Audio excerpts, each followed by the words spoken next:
And I said, we're not going to fight you for any of the natural resources. We're not going to even fight you for anybody there. And we're not going to fight you over Taiwan. But you start shooting an American vessel or even an Australian vessel, I said, you're going to be at war. And this guy says to me, well, he says, we have the ability. We have missiles now that can destroy an aircraft carrier in one shot. We can sink an aircraft carrier. He said, and when we sink 2 of them, Americans will think twice about us. I said, that's the dumbest goddamn thing I've ever heard in my life. You shoot down, you sink an aircraft carrier, and the Strategic Air Command will destroy every city in China. You understand that?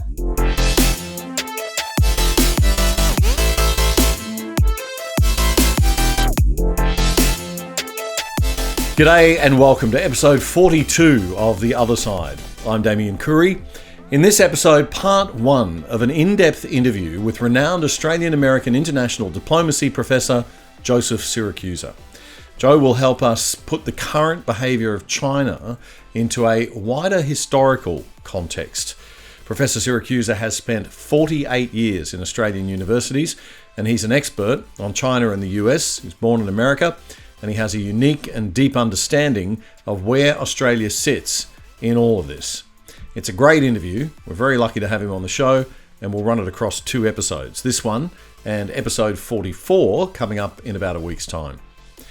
The Other Side can only exist with your support, and while we don't operate on a donation model yet, we do ask for your moral support and a bit of effort in liking and, most importantly, sharing the show on social media.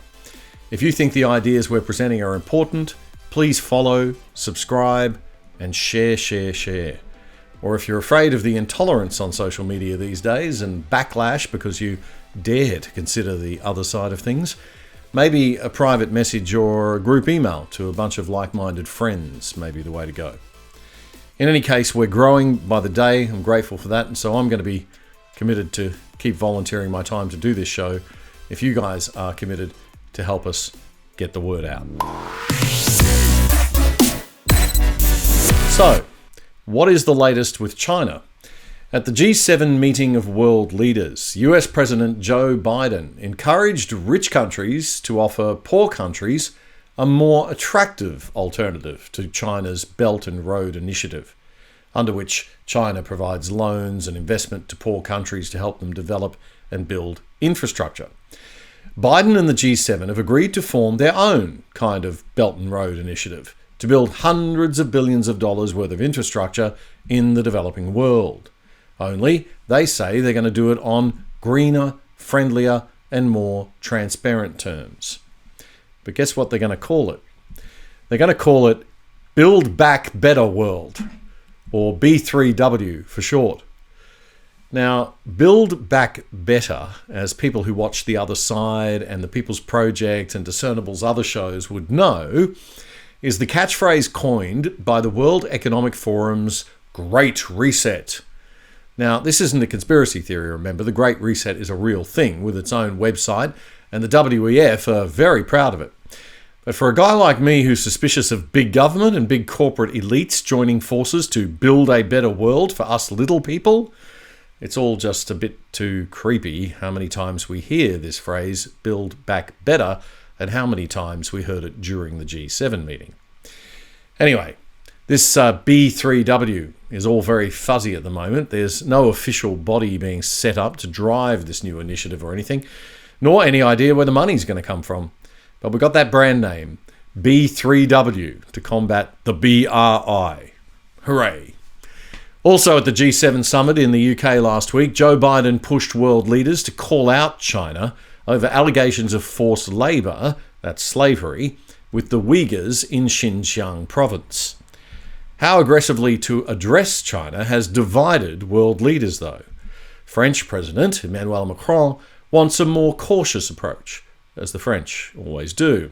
British Prime Minister Boris Johnson suggested creating a formal task force on China.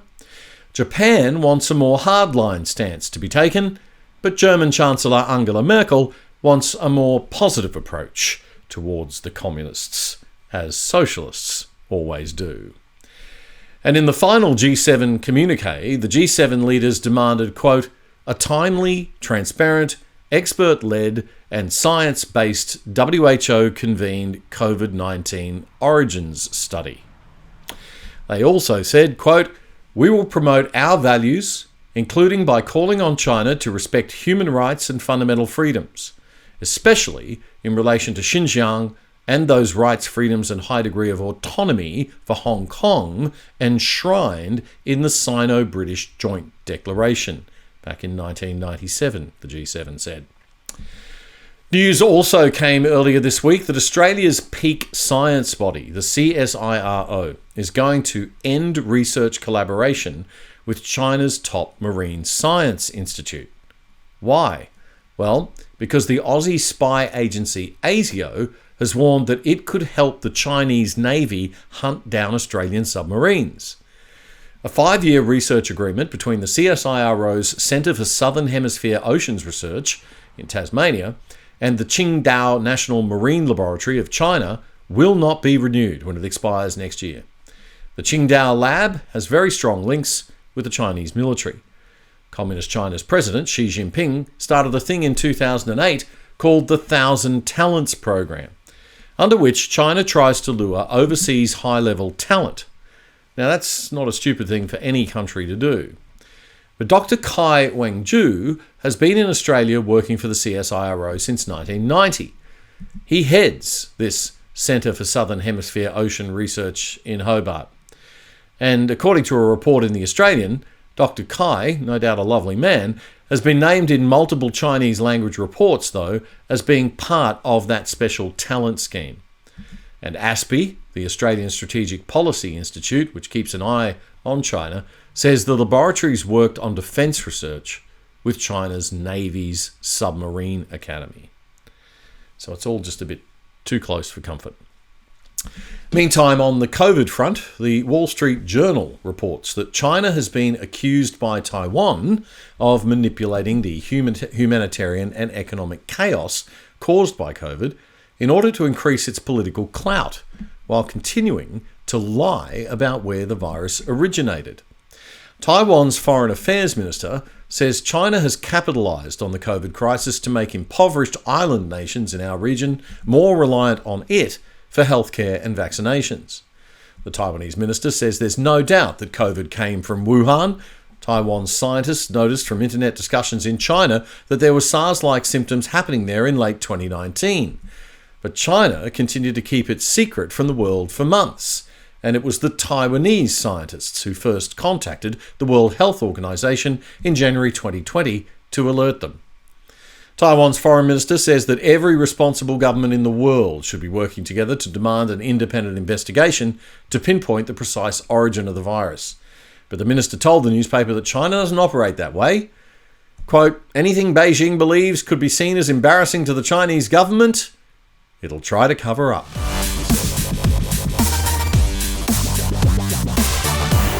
All right, it's been just over a month since the Chinese government's media mouthpiece, the propaganda newspaper The Global Times, threatened long-range missile strikes on Australia.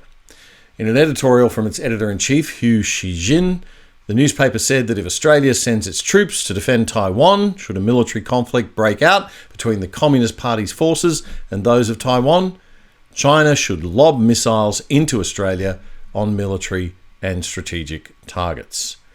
The editorial said, quote, "Given that Australian hawks keep hyping or hinting that Australia will assist the US military and participate in war once a military conflict breaks out in the Taiwan Straits, and the Australian media outlets have been actively promoting the sentiment, I suggest China make a plan to impose retaliatory punishment against Australia once it militarily interferes in the cross-strait situation." It then goes on with the usual blah, blah, blah about how China loves peace, and in the next breath threatens disasters against Australia. Well-known Australian academic Professor Joe Siracusa told Sky News that a threat like that should result in the Prime Minister calling on China's ambassador to Australia and insisting he withdraw any threat, and if he refuses, China's embassy in Canberra should be shut. However, Dr. Siracusa is not your typically hawkish China watcher. He believes the question of whether Taiwan is an independent nation and whether the US would defend it should Communist China invade the province it believes is still part of its own territory. That question was answered many years ago by leaders long past. Dr. Siracusa says the US will not defend Taiwan, and the idea that Australia could do so without the US is laughable. Professor Siracusa is currently Professor of Political History and International Diplomacy at Curtin University in Perth, and he's also worked 15 years at RMIT in Melbourne and Griffith University in Brisbane. He's US-born, has been in Australia 48 years, and spent his first 20 years at the University of Queensland. I'm very, very pleased that Professor Siracusa is joining us on the other side for a long two-part exploration of the China question. 50 years in academia, Joe knows a thing or two about the history of relations between China and the West, and especially Australia. So I won't be editing our chat. This is one for people who like a long-form podcast interview. But we will break the discussion into two parts, with part 1 today and part 2 in episode 44 next week. A fitting episode number for those who know a bit about Chinese numerical superstitions. I asked Joe Siracusa when we started our conversation if Australians should be afraid and whether we should support Taiwan militarily if China dares to attack it. Well, I think Australia should be fearful, but not because China's coming through the Sydney Head. It should be fearful because it's not pursuing a very enlightened policy right now. Doesn't seem to understand what drives China, which I'm going to talk about.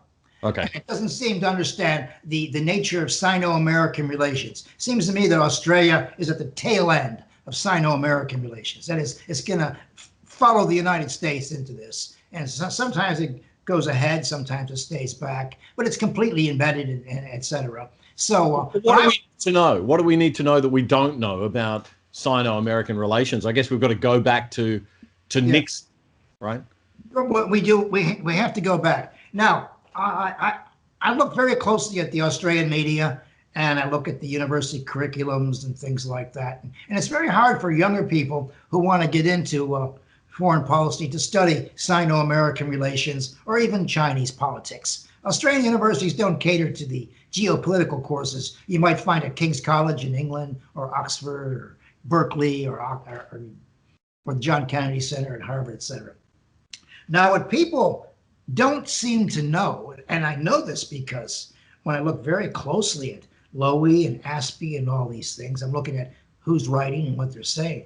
What they don't seem to understand is not only is Australia not obliged to come to the aid of Taiwan, it has no business coming to the aid of Taiwan. It doesn't even have the right to think about it. This was settled on February 27th, 1972 in the famous Shanghai Communique, which was signed by Henry Kissinger, Zhou Enlai, President Nixon, and Mao in the background. In 1972, the two arch communists, anti-communists, there was no one more archetypal anti-communist than Richard Nixon. Right. Travels to a communist country and deals with the general secretary of the communist country to do two things. He's adjusting to reality. He wants to normalize relations with China. Right. And the only way to do that is to settle on the issue of Taiwan. And once Taiwan is taken care of, the United States could support China's entry into the United Nations. That was the sticking point. Now, Nixon, who thought big, Nixon was a big thinker. It's unfortunately, he got unstuck with Watergate. Yeah. Nixon's a little bit like Harry Truman. They used to say about Truman, he got all the big things right and all the little things wrong. Yeah. Dick Nixon was the same way. He's this great thinker. He thinks on the big campus, and he hires Nelson Rockefeller's foreign policy advisor, Henry Kissinger. Kissinger's just a rising academic, and he thinks big. Kissinger's not special. He's not part of the foreign policy establishment. He's not part of the military-industrial complex. He's just this guy who thinks big. And what Kissinger talks him into is approaching China, or he agrees with them, to do a couple things. Not only normalize relations, take Taiwan off the table, but to tilt in the direction of China against the Soviet Union. China is looking for a way to be more independent of the Soviet Union. Also, Nixon is desperate for the Chinese to help him get out of Vietnam. You know, we're still living with Vietnam, the loss of Vietnam, the loss of credibility, and all the rest of it. I mean, and so going to China was a brilliant stroke. And Nixon, who is the ultimate realist, what I mean by that is, a realist is someone who looks at ways and means. And he wants to change things in Vietnam, but he doesn't have a clue how to get out of the place, except stop the arms going to North Vietnam. So he wants to cut a deal with the Chinese, but the Chinese aren't going to have a bar of him because he's their enemy, you know, ideological enemy. And so he decides to defy ideology, and he announces to the American people. At the time, I was working on Wall Street for Merrill Lynch. I was working for Reagan's people, and we were just stunned that the president was going to China. You know, it was a very difficult week. He was going to China, and this was Kissinger who advised him to do that, right? It was a joint. Reinforced his reinforced views. him, right? Now, right. It was Nixon's idea to turn to China, but that was a strategic goal, and it was up to Kissinger to provide the tactical way of going there. So it's really about getting out of Vietnam. It's all about getting out of Vietnam and to recognizing and to using China to tilt against the Soviet Union. Okay. Right. Okay. Now, China wasn't going to cop it without a deal on Taiwan. Couldn't do it. You can't do anything with China unless you normalize relations. And you can't normalize relations unless you turf Taiwan out of the United Nations. And how do you do that? Well, you make China respectable by removing troops from Taiwan. And then in 1979, Len Unger got up in the middle of the night, Ambassador Unger, a buddy I used to know in Boston, and he informs the leader in Taiwan that the security treaty is off the table. America has no formal obligations or diplomacy with Taiwan. You know, Len's got to give this guy the bad news. But keep in mind, there's something that people who talk about these don't understand. Nixon understands how important this is, both in terms of strategy and in terms of nuclear weapons. In Nixon's time, 1949, Nixon's a young man. George Marshall goes to China, looks at the Civil War, and says to Truman, we're going to have nothing to do with this. They're going to have to settle this themselves, okay? This is the war between Chiang Kai-shek and Communist China. Which caused the migration out of China. Well, it's because Chiang Kai-shek's forces were defeated. They retreated to Taiwan, but maintaining the whole time, they were the Chinese government, okay? Yeah. So they become the Republic of China, et cetera. Now, that's why it's called the Republic of China, Taiwan. Right. Nixon is watching this, and he understands that his generation wasn't going to get in some damn civil war that had been going on since the 1920s in China. Yeah. You know, it's just it's counterintuitive to get involved in a civil war like that. He also knew something else that people don't talk about, and I know this because I'm a diplomatic historian by trade. A lot of documents are released 25, 30 years after the event. And we had two crises with China over the Taiwan Strait, which is also called the Formosa Strait. Taiwan's about 180 K to the mainland. In 1954-55, there was a conflict there. That is, the Chinese were shelling the island, and the Americans were helping the Taiwanese shell back and defend themselves. And then that cooled off, and then in 58 it blew up again. But you know, we discovered through freedom of information, through the documents that come into the possession of historians, that in 1958 the United States war planners decided if there was going to be a war with China over Taiwan, that every major city in China was to be obliterated. So I've seen the target selections that the Strategic Air Command made about all the cities that were going to be bombed. I mean, this is over Taiwan. So Nixon is there as the vice president of President Eisenhower, watching the planners, the war planners, and you know, the Department of Defense used to be called the Department of War. I mean, It was, this is what they do. They plan war, and the war over was going to be a war with China over Taiwan, and it got very serious. And if push came to shove, the Americans would have destroyed every major city on the mainland of China. So it's really the mutually assured destruction that has kept the peace since 1958 or up until 72. Well, at that time, American had superiority. Okay? Yeah. Superiority. And then again in the early 1960s, I'm a young student at the University of Vienna, going to be the great explainer of communism in America. I wanted to do what William Buckley did. I wanted to explain to my generation. See, Buckley was one of my heroes. He explained classical liberalism to Americans. And most people think conservatism doesn't mean anything. Actually, it's a proper way to change things incrementally, and that's what Buckley's talking about. So I was going to do what Buckley did and explain communism to Americans. So I studied comparative communist systems, and I got to visit the Soviet bloc, and they didn't have anything we wanted. They couldn't come up with a price point, but they were very effective in running, occupying that part of Europe. So when I'm a student there, there's something going on in the world that we don't know anything about. It's the Sino-Soviet split. So you got these ideologies with their high priests claiming to be superior to the others. This is like some Byzantine thing going on. So the Chinese communists think they have a superior product to the Soviets. The Soviets say they have deviated. And communists think about revisionism and deviation as serious sins. What we didn't realize until I saw the strategic bombing selection targets is that in the early 1960s, 64, 65, that if there had been a conflict with the Soviet Union, as there nearly was between China and the Soviet Union, or if there'd been a conflict between the United States and the Soviet Union, every city in China would have been destroyed as well, because we didn't make a distinction in the Sino-Soviet dispute. We always regarded a war with Soviet Union as automatically being a war with China. Forget that China has no beef with us except over Taiwan. And the closest we got to that sort of a nuclear war with the Soviet Union was the Cuban Missile Crisis, right? Right, though it could have happened for a number of other reasons. Okay, that was the most obvious thing. Wars happen because of points of contact.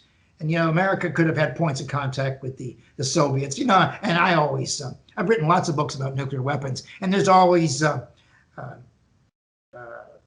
mistakes or accidents or misperceptions and stuff like that. But twice in President Nixon's life, first as a vice president, he sees that there's war planning about over Taiwan with China in the 50s, and that in the 60s, if there is a conflict with the Soviet Union, they're just going to take China out at the same time.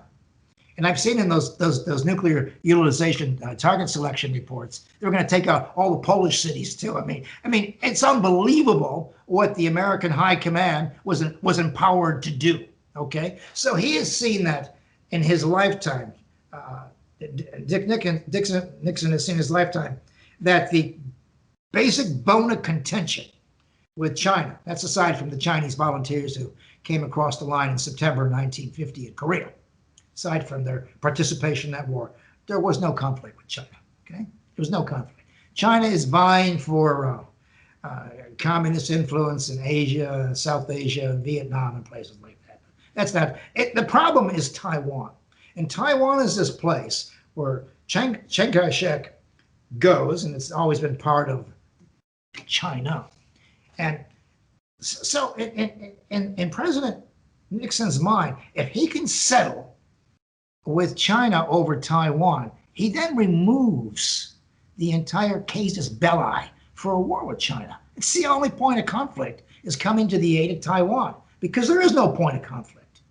I mean, the Chinese are not picking a fight with anybody. They don't have Joe, why didn't Taiwan fall to China then back in 1972 after the Americans left Taiwan? Well, because the Chinese are pretty tough, but keep in mind, the deal was in February 72 to recognize that Taiwan was part of one China, not two systems. It was a one China policy, that it was a province within China. It was left to them. And so the deal was to let it mature over time. And there's a doctrine which no one quotes because no one knows anything about it. It's called the doctrine of propinquity, nearness. Australia is concerned about what happens in Arnhem Land and New Guinea and places like that. And only China can be responsible for Taiwan because of its closeness, right? And so it's very hard to get in that neck of the woods and pick a fight with China over Taiwan because we would be defeated. They had the command and control and the missile systems. They would fill the South China Sea, the Formosa Strait, with American and Australian ships. We can't win a conventional war, which means it would kick up to a nuclear war very, very quickly. And they have some of these things too. Anyway, the President Nixon figures, well, we have to normalize relations. We have to tilt with China to put pressure on the Soviet Union as part of this detente, and to make them all very responsible. But we got to take Taiwan off the table. So to normalize relations, we got to take Taiwan off the table. What do we have to do? Nixon agreed to accept that Taiwan was part of the one China policy, that it was a province within China, the way California as a territory was a province within the United States, when Texas was a territory or a separate country, a province. So, that was going to be, China would have to do it. Now, the deal was that China wouldn't apply any particular violence to it. And the other part of the deal was no one foresaw that Taiwan, which is 1/5 the size of Florida, with a population in 25 million, whatever, would violently break away or declare independence. Okay, that's another problem. But it was settled in 1972, and what Nixon had done is he had taken Taiwan off the table and normalized relations over the issue of Taiwan. He agreed that it was part of one China policy, that they will deal with it over a period of time. And the United States would provide some defense for China, but there is no way Americans in the 1970s were ever going to have a war over Taiwan. So what happened then, Joe? Did Taiwan then dig its heels in and declare its independence? And well, the Taiwanese have waxed and waned. First of all, Chiang Kai-shek goes in there, and he runs a place like the Banana Republic, okay? And it took years and years for his authoritarian ethos to fall away from the place and have real elections, etc. And the old-timers there used to think about going back to China. They go back and forth. They have a lot of business and investments together. In fact, for about 20 years, people in Taiwan and people on the mainland used to use Quemoy and Matsu, the islands of dispute in the 50s, as vacation spots, like Disneyland. This is the joke. People don't understand this. So the Taiwanese, they want to be free, of course, but they know that sooner or later, I mean, they're part of China too. It's part of the great draw, part of the cultural draw. They sure as hell not Western. They are Chinese. And they want to stay within China, sort of like Hong Kong. They like that freedom. Hong Kong had that freedom of independence, et cetera, et cetera. So the Taiwanese, they know their place. They don't push it. Now, they only have relations with 15 other nations, some of them very small. Switzerland, of course, so people can hide their money there. And all the other nations of the world recognize the People's Republic of China as the one that represents China today. So China sits in the United Nations. Taiwan is separate issue. It's a very strange fish. It's outside the thing. So when people in Australia talk about coming to the aid of a sovereign state of Taiwan, yeah, it's sovereign, but it's a funny kind of a sovereign. No one recognizes it as a sovereign state. And so if you went to the UN and said, anybody here going to defend Taiwan? The answer is no. If you go to Peoria, Illinois, you said, anyone here want to fight about Taiwan? The answer is no. Americans would have. Your view is that if China made a military move on Taiwan, and there has been some talk about that, we've had the head of the I think the Indo-Pacific chief was saying that the U.S. Head of the military was telling a congressional budget hearing, that he felt that we could see an action against Taiwan within 6 years. Should that occur, you would expect the United States would not intervene, or not? No, sir. The United States will never intervene. The same way the United States did not intervene when South Vietnam fell over in 1975. So why do so many people in Australia think that they would, and that would bring us into a war with China? Well, they don't understand that the issue has been settled. You know, people like to talk about the rules and the rules of the road, and the norms. Well, the norm is it's already been settled. Now, most of the people in Australia talking about this, God bless them, they don't know what they're talking about. They don't know any history. A lot of the approach to this is ahistorical. I'm not saying they're not intelligible. It's just they don't know any history. They don't understand why Kissinger and Nixon had gone to Beijing. They didn't understand that Taiwan came off the table. It's sort of like ignorance. It's sort of, they look at it kind of as a political issue. But there's something else here that Australians confuse. The organizing principle for 1945 to 1991, when the flag came down on the Kremlin, was communism, okay? Anti-communism. That was the organizing principle for all the Western powers around the world. Now, in the United States, the organizing principle becomes the basis of military-industrial complex. I mean, God, you know, they provide the defense of the United States. You know, they're not evil; they just do it. Whether it's missiles or troops or tanks, whatever it is, they provide the thing. And when Moscow-dominated communism collapsed, the military-industrial complex is looking for the next great thing. So it's the war on terror. And then when the war on terror settles down a little bit, because, you know, ISIS is defeated and bin Laden got killed and all the rest of it, political scientists, and I say political scientists, historians know more about China than political scientists, which simply look for ways to map their charts. But historians are not, historians are too modest. They don't predict anything. Political scientists like to predict things, so therefore they write the reports for the Defense Department or the Australian Foreign Ministry. You know, young, dynamic political scientists. And in the United States, in the last 4 or 5 years, most of the defense writing, that is the National Defense Intelligence papers, the policy papers, is about the coming war with China. Okay, in America, most people in the bureaucracy are trying to organize or look at the coming war with China. It's the only thing that Republicans and Democrats can agree on in Washington. It's socially acceptable to be anti-Chinese. It's socially acceptable. They can all come down on the same thing. And they're all talking about the coming war with China. This is all a la Graham Ellison's stuff at Harvard about a rising China with a ruling power, and 16 times they've clashed in 500 years, etc. And sometimes they get away with it and sometimes they don't. Now, what they don't understand in this country, and which I've been jumping up and down about, is that there is no rising China. China is not a rising power. China is a declining communist party. Wow. Okay, that's a distinction. That's a big one. There is no rising. See, if you'd understand, I mean, I know the guy who actually wrote this report for the Americans, which the Australians have adopted, about the recrudescence of the rising powers. China is a rising power. China is a collapsing power, and I'll tell you why. But economically, it's rising, isn't it, Joe? I mean, it's obviously opening up its financial sector. It's a lot richer than it used to be, of course. We've got this rising middle class.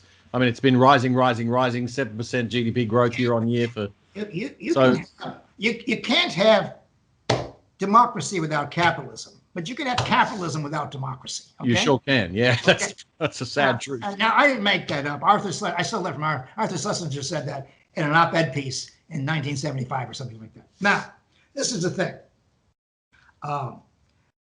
Communist parties that run countries barely last beyond 5 generations. A generation is 18 years, okay? Now, the Soviet Union, the Bolsheviks lasted 74 years. The Soviets, that is the Bolsheviks who ran the Soviet Union, lasted 69 years. And when Moscow-dominated communism collapsed, the Chinese communists spent billions of dollars trying to understand why. Was it the Americans that forced it to collapse by outspending them? No. I've written 3 major books with the superstar in this area, Norman Graebner. He's a realist. He's now passed away. We argued that the end of the Cold War was a decision by Reagan and Gorbachev to call off the arms race. That's it. And the end of the Soviet Union was the unintended consequences of perestroika and glasnost. It fell within. Had nothing to do with the Americans. The day that the Soviet Union collapsed, they had 40,000 strategic nuclear weapons. So no one can tell me they collapsed out of weakness vis-a-vis the West. It didn't happen. So right. It imploded by itself. It imploded. Right. Now the Chinese communists know. Now, they know that it's very hard to extend that zealotry past the 5th generation.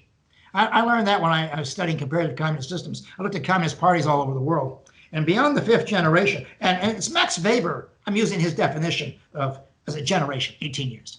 The famous sociologist, Max Weber. Yeah. And so he's the guy who actually invented capitalism. You know, he said if Protestants save their money, save it, they're going to use it to invest in something. So, you know, that's the beginning of capitalism. But anyway, the Chinese and the Vietnamese were quite perplexed about what happened to the Soviet Union. Soviet Union went from this great communist empire to nothing. And so they looked at these generations and they figured, well, the official story is corruption and bureaucracy. Okay, that's why it collapsed. Fat bureaucracy, lots of corruption. Now, the Chinese are fearful they're going to go the way of the Soviet Union because it's very hard to sell a revolution 5 and 6 generations down the road. Now, keep in mind, China's $1.4 billion. Well, I'm sorry, 1.4 billion people. We all know that. There are 90 million members of the party. We all know that. I mean, you don't get to study abroad or get an apartment unless you're a member of the party. And that we have the Politburo, and then we got the Standing Committee of the Politburo. At the end of the day, about 5 people decide what goes on in China. And one of those 5 people is Xi Jinping. And what he has decided to do is he has decided to sell the Chinese that he is going to reignite the next generation. How's he going to do that? He's going to return Taiwan. He's going to return Hong Kong to the fold. And it's important that Taiwan not be a successful democracy, and nor Hong Kong, because it sends the wrong signals to the people. You know, it looks like the beginning of the counter-revolution. They look at these things and they figure this will fire the hearts and minds. You know, as soon as they start killing people in Hong Kong, they're fearful that these names will become martyrs in the counter-revolution. Now, I predict in my lifetime, within 5 years, if I get another 5 years, is that we're going to have a regime change in Beijing. Now, the communists aren't going to go away. They're going to do what they do in East Germany and in the Baltic and in Central Europe. They're all going to come back as nationalists, okay? Communists always come back as nationalists. And so the China had this regime change. And the Chinese are fearful, that is, Xi Jinping is acting right now, the last couple of years, out of fear, not out of strength. This is not about the arrogance about the rising power. This is the collapsing Communist Party of China. So when the government here starts buying F-35s and submarines to interdict Chinese airspace or airplanes and ships, 20 years from now, it's a waste of money. By that time, we're going to have a new China on our hands. So you got all these people talking about the rising China because it makes them look, gives them cachet. It makes them look intelligent. They have no idea that China is a collapsing power because they don't know anything about Chinese communist doctrine. They know nothing about comparative communist systems. You can't even study them in Australian universities. So you got a whole lot of people feeding crap into the system. Now there are people who know as much as I do. The really bright people in this country who could talk about this have been silent. Have been a lot of brilliant people on the left know that this China business is a furphy or false pursuit, that the rising China. But they're academics and businessmen and other people who've gone silent. They don't want to insult the Chinese. They don't want to get involved in debate because if they say anything that looks like it's pro-Chinese, they're going to jump on them as, as anti-Australian or something like that. But look. Okay, before we get into that, I just want to ask you about Xi Jinping, because we saw with the previous presidents, like Deng Xiaoping and the others, that we were opening up, that China was starting to become more transparent. It was opening up its financial systems, and it still is, I guess, on the financial side, but it was also opening up its media. It was connecting more with the West and the rest of the world.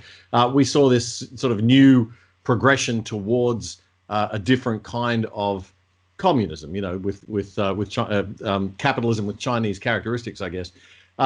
But we then saw Xi Jinping come, and when Xi Jinping became president, from the Western perspective, it looked like everything just switched. That the country started to close up again, that we started to see all of these military parades, and we see him zipping around in a little car like Mao Zedong. Yes. We hear that he's made himself the eternal ruler, that he's not going to step down after 10 years, that people are referring to him with the same pronouns that they referred to Mao inside the party and inside senior levels of government. So are we not right to think that there's a new sort of approach and that China's strategy has changed and they are becoming more assertive and aggressive and encroaching and building bases on these islands that are under dispute and moving into Philippine territory and Japanese territories? And well, there are two-part answer here. And as for the Chinese becoming more like us because we let them into everything, and they are leaders in globalization. The Belt and Road looks a lot like a British imperialism and American dollar diplomacy in the 1920s. They're playing the same game. Now, there was a pipe dream in America in the 1980s and in Australia and in Europe that if we treat the Soviets like they're normal, they will converge one day with our system of government, our way of thinking. It's called convergence. It was sold by the political scientists in the 1980s. Treat the Soviets as part of the mirror image, treat them decently, and they'll play like us. They'll play nice at the end of the day. And it turns out that's not true, because the hardliners in the party see this kind of revisionist approach as sort of destroying their ideology. That is how the rules of the game. And in each of these countries, there is a very strong military that thinks a little differently. So the Russian military didn't like converging. They got very jealous of their assets. And so the Soviets started getting more dangerous in the 80s. In the 80s, Jimmy Carter was going to give them a free lunch. So what did they do? They paid him back by invading Afghanistan, for God's sakes, to reassure the communist world that their bona fides were sincere. Okay? They're going to go back as pure communists and return Afghan to the communist people, or to the communist government. So there was this dream of bringing China into the fold and that they would converge. People have always been fascinated by the China market. Farmers in the 1880s in America were dreaming about selling cotton to China, and the Brits, and then other people later on. There's that, and of course coal and iron ore and all the rest of it. So there's that great thing. Now, Xi Jinping comes along, and he has to create this aura that he's in charge, because he knows that the Communist Party is rotting from the inside. He has to renew it, re-energize it, play to his base. That's how we say things in the West. Play to his base. So he's going to play to his base by beating the nationalist drums, by reminding them that China has been humiliated by the West all the time, and it's time to fight back, and to create military assets. Yes, China has a newish kind of army, and a PLA this and the PLA that. And the only time they fought in 1979, the North Vietnamese gave them a bloody nose. And I'm going to tell you something that no one else knows, or no one else talks about, and the value of history. I mean, that's why I'm talking to you, trying to draw the historical lessons here. About 4 or 5 years ago, the Chinese government turned over the main budget of the PLA, that's the army, to the Navy. And what they did was they gave the Navy all this money with one task: to take on the American Navy, okay? To defeat them in the South China Sea or the East China Sea, to take on the Navy. They were given the same task that the Japanese Navy was given in the 1930s when the military turned over the money from the Army to the Navy to take on the American Navy. Now, these guys who'd spent time at Harvard and New York, they knew that couldn't defeat the American Navy. That's the constant here, is American naval doctrine, American naval forces. And so the Japanese Navy, they took on a task they knew they could not win, because they knew that no matter what damage they did to the U.S. Navy, the Americans would come back 10 times more. The giant would roar. And why did they do that? Well, I have a student, Peter Monk, who's did a brilliant book on Admiral Nimura, who was in charge of all this. And he says that the Navy did it because it would be, they would have lost face to give back the money. They took it. The bureaucracy took it because they could not take it. Okay. The same thing with the PLA Navy has been tasked with taking on the Americans. Now, what they don't understand, and I've been privileged to have some workshops with people from Beijing and other places. I don't know why they came to me exactly, but I think they do, because I've been very critical of Chinese behavior. Okay. One of my fields is diplomacy. And I said to these guys, when it came to the South, they wanted me to do a critique of the Belt and Road. Why do Australians in the world think they're bad guys? Because they think they're carrying on the global mission, as seen by the British Navy once, or the British merchant ships, and the American dollar diplomacy people in the 1920s. What are we doing wrong? And I said, well, you've been very heavy-handed, as a matter of fact. And I said, and you're laying claim to about 1 million square miles of the South and East China Sea, which is ridiculous, but it's their sphere of influence, and they're going to take it. Okay, this is just no doubt about it. They're going to take it. Now, I said to them, look, and we had sort of a very frank discussion, very robust. And I said to them, look, I know you're going to take the oil and the natural gas, and you're going to take the fish. You're going to take everything the South China Sea can give you. I said, I don't have a problem with that. No one's going to go to war with you over that, whether you step on the Malaysians or the Vietnamese or the Philippines. I said, what America is going to go to war for, and in those days, I had the opportunity to listen very carefully to what Admiral Harry Harris was saying.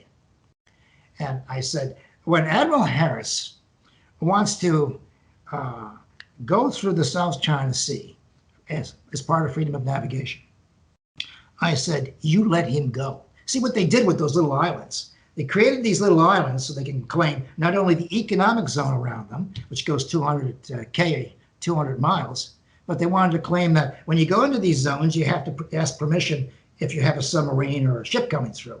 Right. And the Americans know that what they did was they created all these concentric circles to block off access.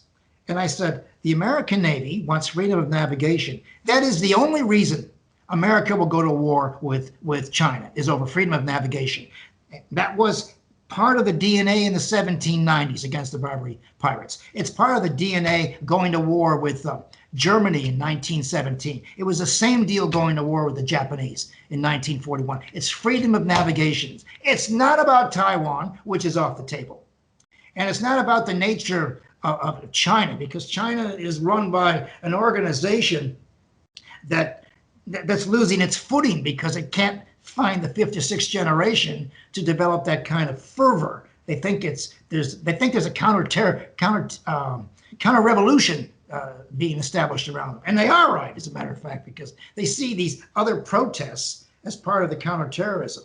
But it's the Navy that's been asked to do something it can't do. They know they can't win it, but they will try very hard. And I said, if you let Admiral Harris, if you give him freedom of navigation, you can then use this principle yourself anywhere in the world for the Chinese Navy.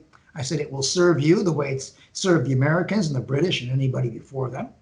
And I said, we're not going to fight you for any of the natural resources. I'm not going to even fight you for anybody there. And we're not going to fight you over Taiwan. But you start shooting an American vessel or even an Australian vessel, I said, you're going to be at war. And this guy says to me, Well, he says, we have the ability. We have missiles now that can destroy an aircraft carrier in one shot. We can sink an aircraft carrier. He said, and when we sink 2 of them, Americans will think twice about us. I said, that's the dumbest goddamn thing I've ever heard in my life. You shoot down, you sink an aircraft carrier, and the Strategic Air Command will destroy every city in China. You understand that? I said, no American can suffer the loss of 5,000 people on one ship going down with a Chinese missile. I said, that's the dumbest thing I've ever heard of. And he said, oh, you're trying to humiliate us again. I said, look, no one's buying your humiliation story. I said, it's that little story you tell when you want more money, or you want a better place at the table. I've been humiliated. My people grew up Sicilian in America. They used to hang them in New Orleans. We were treated very badly. But, humiliation only goes so far. So anyway, we've got these things going on that Australian policy thinkers aren't thinking about because their main people, that is people who work for them, is really bright young men and women, 45 of whom I've trained personally. They're not allowed to express themselves about what the problem is. The idea that Australia is leading the charge here on Taiwan is laughable. In fact, I point out that as long as Australia antagonizes China about Taiwan, it makes war more inevitable, not less inevitable, because it will give the Taiwanese false hope. Now, I'm not talking about bailing out of the Taiwanese. Taiwanese will deal with China as they have done since Chiang Kai-shek got there many, many years ago. It's a long maturing process. But the Taiwanese themselves, they're not nuclear armed officially, right? So they don't. Sir, they're not nuclear armed. No. And the thing is, the Chinese have 300 nuclear warheads. Now, I don't know how many strategic ones they have, or tactical ones they have, but they have 300 strategic warheads. That's probably hundreds of thousands of tons of TNT, or maybe even millions of megatons. Now, the bombs dropped on Hiroshima and Nagasaki were 14,000 tons of TNT and 22,000 tons of TNT. So they got about 300,000 of these, and they can reach the lower 48 states and Australia and all the rest of it, as a matter of fact. Yeah. I worry about Vladimir Putin. He's got 6,000 nuclear weapons, strategic nuclear weapons. He's more of a threat than the Chinese would be. I mean, the Chinese can be managed. And I'm not talking about giving in to them. I'm talking about insisting on freedom of navigation. See, they have nothing to fear over Taiwan. Australia has no obligation to fight for Taiwan. And if Australians knew a damn thing about Sino-American relations, they know it's off the table. So the idea that Australia is leading the charge on Taiwan when no American is going to fight for Taiwan strikes me not only as laughable, but dangerous. I always say to my students over 48 years, be careful who you vote for. They're going to get you killed sometimes, as we've seen with George W. Bush and Lyndon Johnson and others. I mean, the idea that Australia is going to come to the defense of Taiwan, or the Australian Armed Forces are now gearing up to serve alongside American forces that will defend Taiwan, is a fantasy. It is a little story that people tell each other in high places. Because we're never going to do anything that without the United States, because we don't have the capacity to do anything without the United States, obviously, right? And yeah, but if anyone knew anything about the United States, they know that the United States isn't going to do anything about it. And it's not just me hoping that this is going to be the case. I mean, I've lived through it all. I've seen it all. Seen the Americans turn their back on the Vietnamese when they were going down the toilet. And I saw the same thing in Taiwan in '79 when we broke off relations. America does what it pleases, It does what it has to do to survive or pursue its national interest. Australia will do the same thing. And that's Professor Joe Siracusa from Curtin University speaking with me earlier. And we will bring you part 2 of the interview, in which we'll explore the threat to Australia from China if you take Taiwan out of the equation. So let's say Taiwan is not an issue. Does China still pose a threat to us? Don't miss that one. It'll be out in about 1 week from now in episode 44 of The Other Side. But I will see you in a few days for episode 43. I'm Damien Curry. Please remember to click that subscribe button on all the platforms. And if you're following us on YouTube, do click the bell so you get notified when we post our new content. Sign up for the Discernible crew at discernible.io. That's discernible with an A, discernable, and .io. A little bit of an unusual suffix there. And if you'd like to be added to our VIP WhatsApp group for The Other Side, all you got to do is email me your WhatsApp number at theothersideost, AUST, at gmail.com, and I will email you back a link that you can click on to opt in to that WhatsApp group. All right. So we'll see you again very, very soon.